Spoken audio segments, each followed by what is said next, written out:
Path Media. I was a minimum wage movie theater usher that made good and became a top earner in my network marketing company. Now, after 16 plus years in the profession, I'm finally teaching myself how to leverage the internet with online marketing and social media marketing to continue to grow and expand my business. My name is Ronnie Cruz, and this is Path of the Network Marketer. All right, welcome back to the show.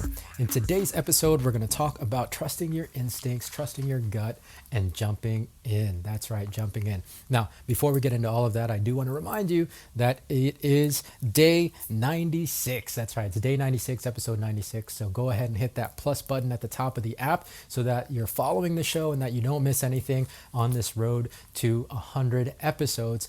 And of course, everything that's coming after that, right? I'm working on a retrospective, a series that's going to highlight and just kind of talk about everything that I've learned in this 100 days of podcasting. So again, make sure you're following the show so you don't miss any of it.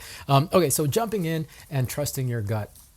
This kind of actually ties to my episode from yesterday when I talked about missing the opportunity of being part of Amy Porterfield's book launch club book launch squad. It's a mouthful, but I'm really regretful of missing that opportunity, and I actually didn't listen to my gut.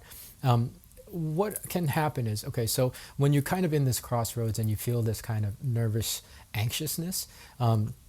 Anxious isn't necessarily bad, right? Like that's those butterflies, that's those feelings that you feel when there's something new or when there's an opportunity that's put in front of you, right? And the when it can go one of two ways. It can go negative or it can go positive. And the mindsets that contribute to it going in either of those directions is how you're feeling about that particular opportunity, right? Yes, you're anxious about something, but you can be anxiously excited, right? You can be anxiously excited for the opportunity and the new things that you can learn and for those fun unknowns, right?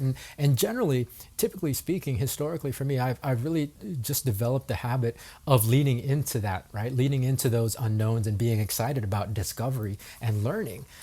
In this particular example with Amy Porterfield, however, I leaned into the negative side of that anxious feeling, right? I leaned into the what ifs. I leaned into the negative what ifs and told myself how it can go wrong and created anxiety, created fear, right? And so that anxiousness went to the negative, and I didn't listen to my gut. And in fact, I retreated from what my instincts were telling me, and then I lost out on the opportunity, right?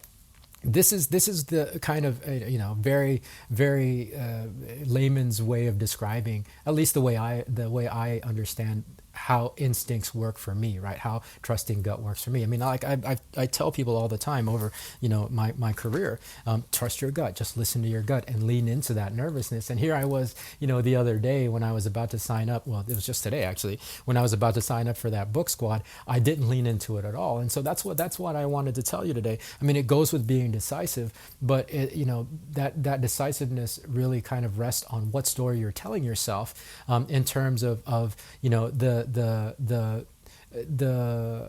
story you're telling yourself about the anxious feeling that you're having at that moment, those butterfly feelings that you're having at that moment, right? Are you telling yourself a positive story of anxious excitement of the new discoveries and the new things that you're going to learn, or are you telling yourself a negative story about that anxiousness and the things that could go wrong and feeding into the fears of being unworthy and not being good enough, right? And so you really be mindful of the anxious feeling. It's neither good nor bad. It only becomes negative or positive when you attach a particular story to it. And so listening to that gut is all about attaching that more positive side of the story so that you can lean into discovery, into learning new things, and then therefore expanding yourself, right? That's the only way expansion happens.